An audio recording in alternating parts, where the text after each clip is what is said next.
વિદ્યાર્થી મિત્રો, એવીપી એજ્યુકેશનની અંદર તમારું સ્વાગત છે। આજે આપણે ધોરણ 4માં ગુજરાતી પાઠ્યપુસ્તક કુહુમાં પાઠ 6 ભાઈબંધ મારો બોલ્યો કુહુ એ પાઠમાં ભાગ 1 ભણવાનો છે। તો વિડીયોને ધ્યાનથી પૂરેપૂરો જોજો અને ચેનલને સબસ્ક્રાઈબ કરજો જેથી નવા વિડીયો તમને સરળતાથી મળી રહે। ચાલો તો ભણીએ ભાગ 1।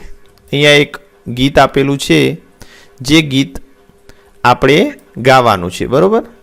તમારે રાગ સાથે ગાવાનું છે કે એક તોફાની બારકસ પોતે આખું સરકસ, વંદો વીંછી ઈંડું દેડકું તેને ખિસ્સે જડે, ક્યાંક ને ક્યાંક કોઈની સાથે વઢે, આથડે લડે, રોજે રોજને નિત નવા થતા તેના ફારસ, પોતે જ આખું સરકસ, ગાળીએ ભરાતા પગ એક દી લટકી પડ્યા ઊંધા, જતું આવતું લોક કહે આવા જ એના ધંધા, ખાસો દયાના કોઈ આ છેતરવાના કારસ, જોતું ઊભું સરકસ, લોહી ઉતર્યું મોઢે આંખે, ડોળા થઈ ગયા દડી, ફે ફાટતો તોફાની બોલ્યા ઉતારો અબગડી, હેઠે લાવી બાપા પૂછે માણસ છો કે ફાનસ, સુધરી ગયા બારકસ। તો આ જે ગીત છે તમારે ગાવાનું છે। પછી ચિત્રમાં લટાર મારો, ત્યારબાદ તેની નીચેના પ્રશ્નોની ચર્ચા કરો। તો વિદ્યાર્થી મિત્રો, ચિત્રોમાં લટાર મારો મતલબ ચિત્રને ધ્યાનથી બરાબર જુઓ। તો આ ચિત્ર એક કુદરતી સૌંદર્યની અંદર મતલબ જંગલ કે વનનું ચિત્ર છે। એની અંદર સિંહ, બીજા કેટલાક પક્ષીઓ આપેલા છે, બરોબર? કયા કયા પક્ષીઓ છે તો એના નામ આપેલા છે।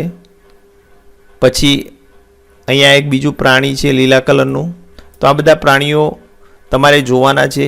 આ બાજુ એક પ્રાણી છે, બરોબર?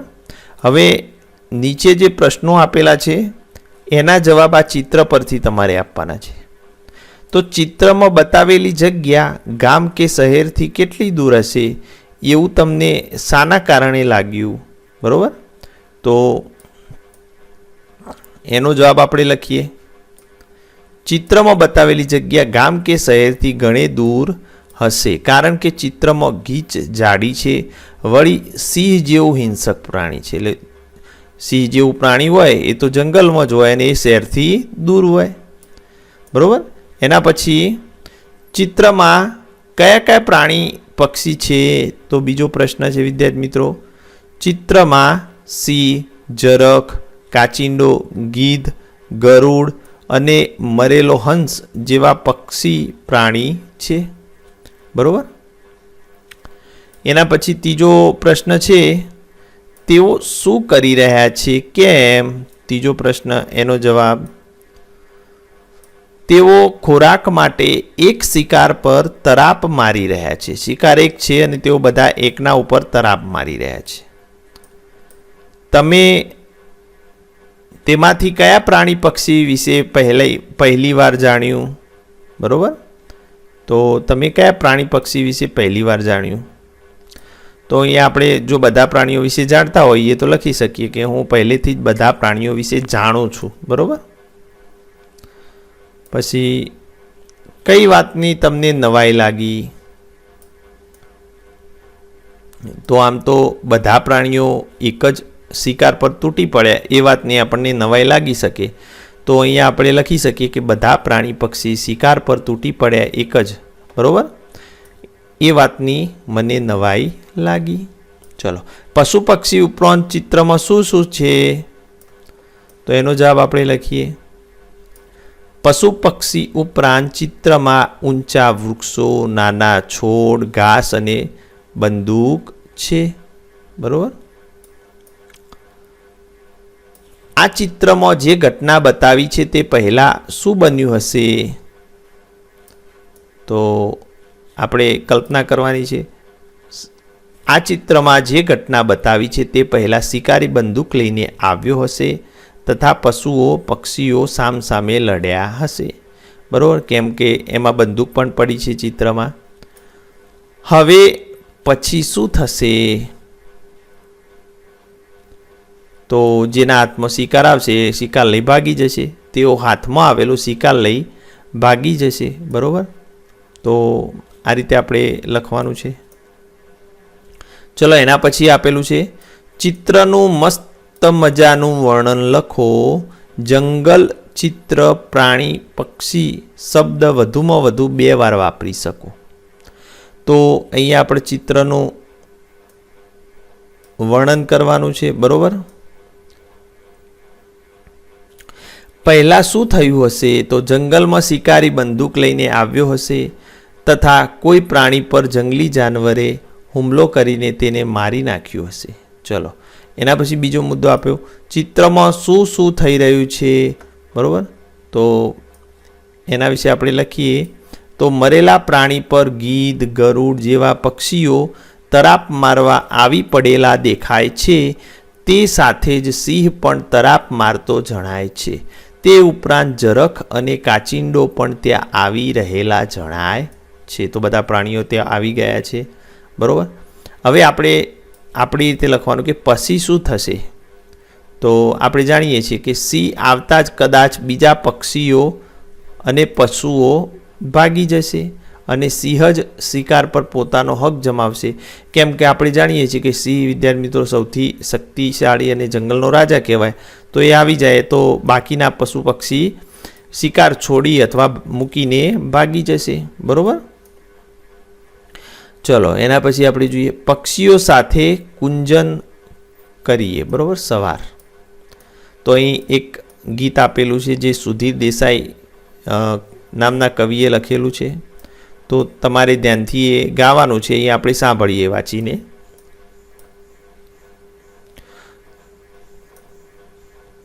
સવાર બોલે કુકડે કુક, કુકડો ઊંચે જુએ, સૂરજ દાદા આવી આખું કાળું આભ ધુએ. આભેથી તારાઓ આવી જમીન પર વર્તાયા, બોરસલીને પારિજાત આ ટગર બની પથરાયા. ગુવડ પેલું ત્યાં બિચારું બખોલમાં જઈ સૂએ, સૂરજ દાદા આવી આખું કાળું આભ ધુએ. કચકચ કરતા ચકલા ચકલી કોયલ ગાતો કુહુ, કલબલ કરતી કાબર ઝઘડે પોપટજીનું ઊહું. કાકા કરતા કાગાભાઈ લુચ્ચું ખંધું જુએ, સૂરજ દાદા આવી આખું કાળું આભ ધુએ. કુણા કુણા તડકા મહી આ પતંગિયાની ટોળી, ફૂલ ફૂલ પર બેસી એ તો મધને લેતી ખોળી.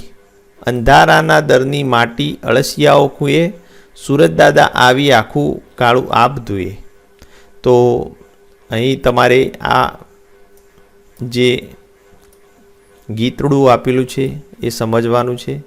એના ઉપરથી પછી વાતચીત આપેલી છે અને એ વાતચીતના પ્રશ્નો તમારે આપવાના છે. ગીતની કઈ પંક્તિ તમને સૌથી વધારે ગમી? ગાઓ કે સરસ રીતે બોલો. બરાબર, તમને જે પંક્તિ સૌથી વધારે ગમી હોય તમારે ગાવાની છે. તો મને જે ગમી એ લખી છે કે આભેથી તારાઓ આવી જમીન પર વર્તાયા.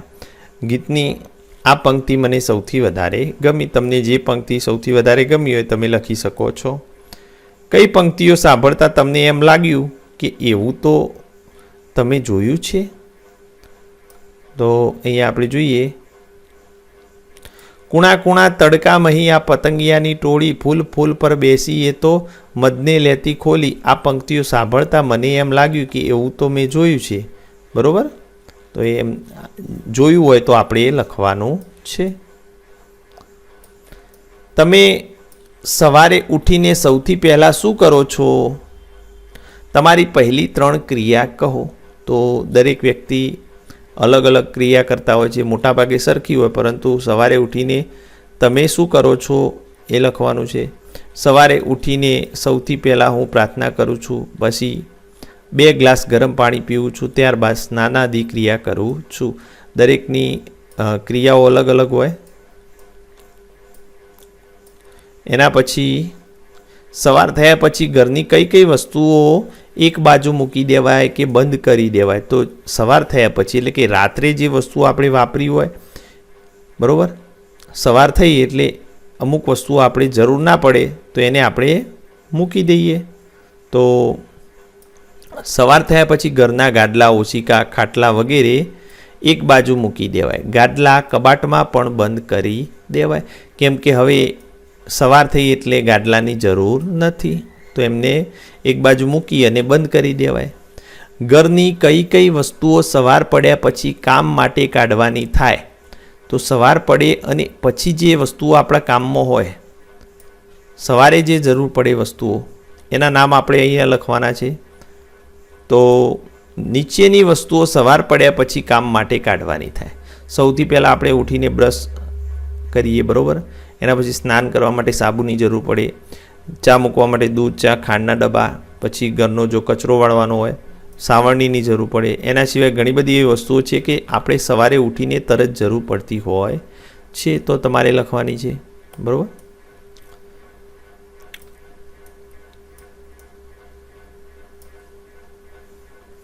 એના પછી તમારા મમ્મી પપ્પા, ભાઈ બહેન, દાદા દાદી સવારે ઉઠીને કયા કયા કામ કરે છે, કોઈ એક વ્યક્તિ વિશે કહો.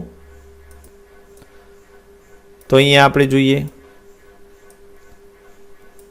ઘરની તમામ વ્યક્તિઓ સવારે ઉઠીને પોતાની દૈનિક ક્રિયાઓ કરે છે.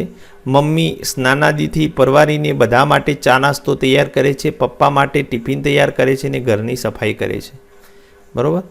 દરેકના ઘરની જે કાર્ય હોય દરેકના ઘરના એ જુદા જુદા હોય, તો તમારે એ મુજબ લખવાનું. કવિતામાં આવે છે એ સિવાય સવારમાં બીજું શું શું થાય છે? કવિતામાં જે આપ્યું છે એના સિવાય બીજું સવારે થતું હોય તો એ લખવાનું છે.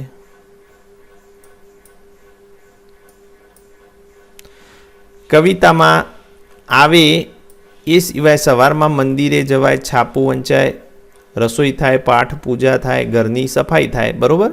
તો આ રીતે કવિતામાં આવે એના સિવાયની ક્રિયાઓ પણ થાય. ચલો આગળનો પ્રશ્ન જોઈએ. ગુવડને બિચારું કેમ કહ્યું હશે? બરાબર, ગુવડને બિચારું કેમ કહ્યું છે? કેમ કે આપણી રીતે જોઈએ તો ગુવડ રાત્રે જ જોઈ શકે છે, તેથી તેને બિચારું કહ્યું હશે, બરાબર. ચલો એના પછી આપણે જોઈએ પ્રવૃત્તિ. 5-5ના જૂથમાં કામ કરો, દરેક સભ્ય કોઈ એક અભિનય કરશે. તો અહીંયા અભિનયના વિષયો આપેલા છે વિદ્યાર્થી મિત્રો. તમારે અહીંયા અભિનય કરવાનો છે કોઈ એક પંક્તિ ઉપર. વોશિંગ મશીનમાં કપડાં ફરે તેમ કરો, કપડાં ધુઓ એવો અભિનય કરવાનો છે. ચકલી, કાબર, પોપટ, કાગડા, કોયલ બની વાતો કરો. ગુવડની જેમ આંખ ફેવરો, બખોલમાં સૂઈ જાઓ. પક્ષીઓની જેમ ચાંચ વડે પાક સાફ કરો. પાણીના કુંડામાં નહાઓ. તો આ બધા અભિનય કરવાના છે. એના પછી ચિત્ર અને કાવ્યની પંક્તિનો નંબર લખો. તો એ જે ચિત્ર છે એની વાત કાવ્યની કયા નંબરની પંક્તિમાં આપેલી છે એ તમારે લખવાનું છે. તો અહીંયા ચકલી છે તો ચકલીની વાત 7 નંબરની પંક્તિમાં આપેલી છે. એ મુજબ બાકીના ચિત્રો છે એમની ચર્ચા કયા નંબરની પંક્તિમાં આપેલું છે? તો અહીં જે ફૂલ છે એ 12 નંબરની પંક્તિ છે, કોયલ 7 નંબર, પતંગિયા છે 11 નંબરની પંક્તિમાં, કૂકડો છે 1 નંબરની પંક્તિમાં, પછી અહીંયા કાબર આપેલી છે જે 8 નંબરની પંક્તિમાં એની વાત આપેલી છે, બરાબર. એના પછી જોઈએ શબ્દ માટે વાક્યો વાંચો, તે શબ્દ પરથી એક નવું વાક્ય બનાવો, બરાબર. તો અહીંયા શબ્દ આપેલો છે ખંધુ, તો એનો અર્થ આપેલો છે લુચ્ચું, બરાબર. એના માટે 2 વાક્યો આપેલા છે અને ત્રીજું વાક્ય આપણે બનાવવાનું છે. શિયાળ એકદમ ખંધુ, સારું સારું બોલી ને બીજા પ્રાણીઓને ફસાવી દે, બરાબર. એક વાક્ય બન્યું. બીજું, તે શાકવાળો ખંધો છે, તમારી જ દુકાન છે એમ કહે ખરો, પણ 2 મરચાંએ વધારે ના આપે, બરાબર. તો એ શાકવાળો ખંધો છે. તો આપણે એક વાક્ય બનાવીએ તો પેલું કૂતરું ખંધું છે, જોજો રોટલી ખવડાવતા ધ્યાન રાખજો કરડે ના, કેમ કે આપણે રોટલી ખવડાવીએ તો પણ કૂતરું કરડે છે, બરાબર. બીજું છે અહીં બિચારું એટલે સાવ નબળું, બાપડું, દયા ખાવા જેવું એનો અર્થ થાય. તો હવે એના માટે વાક્ય પ્રયોગ. ગાડી નીચે પગ આવી ગયો, બિચારું કૂતરું, કોઈ ડૉક્ટર બોલાવો, બરાબર. ગાડી નીચે પગ આવી ગયો એટલે બિચારું કૂતરું, કોઈ ડૉક્ટર બોલાવો, બિચારું શબ્દનો પ્રયોગ કર્યો. એ પછી એ બિલાડી જરાય બિચારી નથી, એકદમ ખંતી છે. તો અહીં બિચારું શબ્દ આવી ગયો, બિચારી. હવે આપણે આગળ જોઈએ. બિચારા રામજી કાકા સાવ ગરીબ છે, તેમના પાડોશી તેમને રોજ હેરાન કરે છે. તો રામજી કાકા એકદમ બિચારા છે, બિચારા શબ્દનો અહીંયા પ્રયોગ કર્યો. એના પછી શબ્દ જોઈએ તો બખોલ. ઝાડ, પહાડ કે જમીનમાં પાડેલું બાકું ગુફા જેવું પોલાણ, એને બખોલ કહેવાય. બરાબર. તો એનો વાક્ય પ્રયોગ અહીંયા આપેલો છે. ગુવડ માટીના ટેકરા કે પહાડ પર બખોલમાં રહે, લક્કડ ખોદ બખોલ જેવો માળો બનાવે. બરાબર. બીજું વાક્ય છે. કૂતરાને ખાડો કરતા આવડે, બખોલ બનાવતા ના આવડે. તો આપણે જો વાક્ય પ્રયોગ કરવો હોય તો આ ઝાડની બખોલમાં મેં સાપને જોયો હતો. વાક્યની અંદર બખોલ શબ્દ આવવો જોઈએ. પથરાવવું, લાંબા પહોળા ભાગમાં પડવું, ફેલાઈ જવું. બરાબર. તો હવે આ શબ્દનો ઉપયોગ કંઈ વાક્ય બનાવવો હોય તો બે વાક્યો આપેલા છે. ચોમાસામાં બધે ઘાસ ઉગી નીકળે ત્યારે કેવું લાગે? મોટી લીલી ચાદર પાથરી હોય એમ લાગે ને. તો પાથરવું શબ્દ અહીંયા આવી ગયો. ભારે પવન આવ્યો એટલે આખા ઘરમાં ધૂળ પથરાઈ ગઈ. તો અહીંયા આપણે જો વાક્ય બનાવીએ તો પ્રાર્થનામાં બધા, એટલે કે પ્રાર્થનામાં બાળકો મોટી શેતરંજી પાથરીને બેઠા હતા. તો પાથરવું શબ્દ અહીંયા આવી ગયો. બરાબર. એના પછી વર્તાવું. તો વર્તાવું એટલે દેખાવું અથવા ઓળખાઈ જવું. હવે એના ઉપરથી બે વાક્યો આપેલા છે.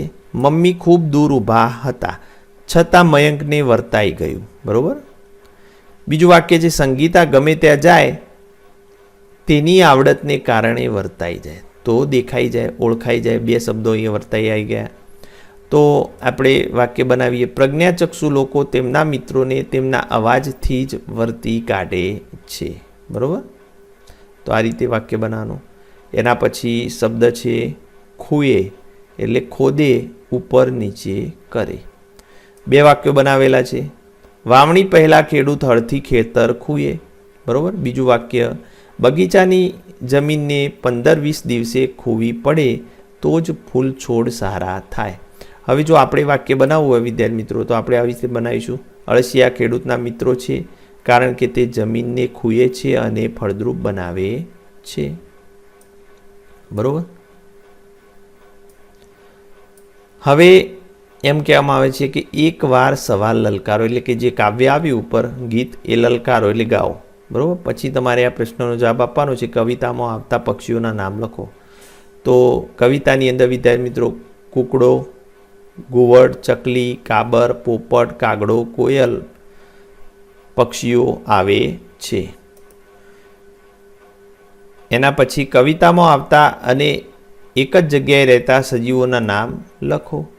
તો એક જ જગ્યાએ રહેતા હોય સજીવોના નામ લખવાના છે વિદ્યાર્થી મિત્રો. તો કવિતામાં આવતા અને એક જ જગ્યાએ એટલે કે માળામાં રહેતા સજીવો ચકલી, કોયલ, કાગડો, કાબર, પોપટ છે. બરાબર. તો આ રીતે તમારે નામ લખવાના છે. એક જ જગ્યાએ રહેતા સજીવો ચકલી, કોયલ, કાગડો, કાબર, પોપટ છે. બરાબર. એના પછી આપણે પ્રવૃત્તિ જોઈએ. સરખા ઉચ્ચારવાળા શબ્દોની જોડ લખો. તો અહીંયા આપણે જે શબ્દોના ઉચ્ચાર સરખા હોય એવા અહીંયા લખવાના છે. તો જુએ તો ધુએ. બરાબર. બીજું સુએ તો ધુએ. ત્રીજું કુહુ તો ઉહુ. ચોથું ખૂએ તો ધુએ. પાંચમું વર્તાયા તો પથરાયા. છઠ્ઠું ટોળી તો ખોળી. તો આ રીતે આપણે સરખા ઉચ્ચારવાળા શબ્દો લખવાના છે. હવે કઈ રીતે આ કવિતા ગાઓ. તો વિદ્યાર્થી મિત્રો અહીંયા કવિતાના જે શબ્દો છે એ ઊંધા છે. તમારે અહીંયા સૂચના આપેલી છે કે એક જૂથ ગાય, બીજું જૂથ અભિનય કરે. રીત આપેલી છે. બે જૂથ બનાવવાના છે. એક જૂથ ગાય ને બીજું જૂથ અભિનય કરે. પછી અહીંયા કહ્યું છે કે એક જૂથ તાળી પાડે. બરાબર. બીજું ગાય. એક જૂથ સુરત દાદા આભે દુએ જ ગાય, બીજું આખી કવિતા ગાય. તો એક જૂથ ખાલી એક વાક્ય ગાશે, બાકીનું આખી કવિતા ગાશે. એ રીતે તમારે પ્રવૃત્તિ કરવાની છે. ચલો એના પછી યોગ્ય વિકલ્પ સામે ખરું કરો. તો અહીંયા આપેલું છે કે પહેલું સુરજદાદા કાળું આપ ધુએ. તો 3 ઓપ્શનમાંથી કયું સાચું છે?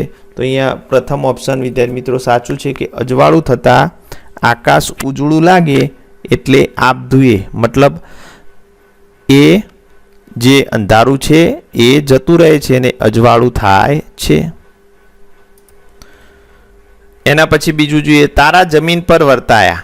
તો અહીંયા 3 ઓપ્શન આપેલા છે વિદ્યાર્થી મિત્રો. એમાંથી ત્રીજું ઓપ્શન સાચું છે કે ધરતી પર તારાઓનું આછું અજવાળું આવી ગયું. તારા જમીન પર વર્તાયા.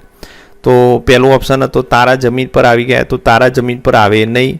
ઘરે ઘરે લાઇટ થઈ દીવા પેટાયા. તો અહીંયા એની વાત નથી. તારા જમીન પર વર્તાય એટલે ધરતી પર તારાઓનું આછું અજવાળું આવી ગયું છે. બરાબર. ત્રીજું, ફૂલ પર બેસી પતંગિયા મધ લેતા ખોડી. બરાબર. તો એમાં પહેલું ઓપ્શન છે પતંગિયા ફૂલને મધ આપે છે, નહીં આવે. બરાબર. બીજું ઓપ્શન આવશે ફૂલમાં આપણને મધ ન દેખાય પણ પતંગિયા શોધી કાઢે છે, મધ લેતા ખોડી. બરાબર. તો એનો જવાબ બીજો છે બધા ફૂલ પતંગિયા જેવા લાગે છે. તો એ આવશે નહીં. તો બીજો ઓપ્શન આવશે. ચોથું, બોરસલ્લીને પારિજાત ટગર બની પથરાયા.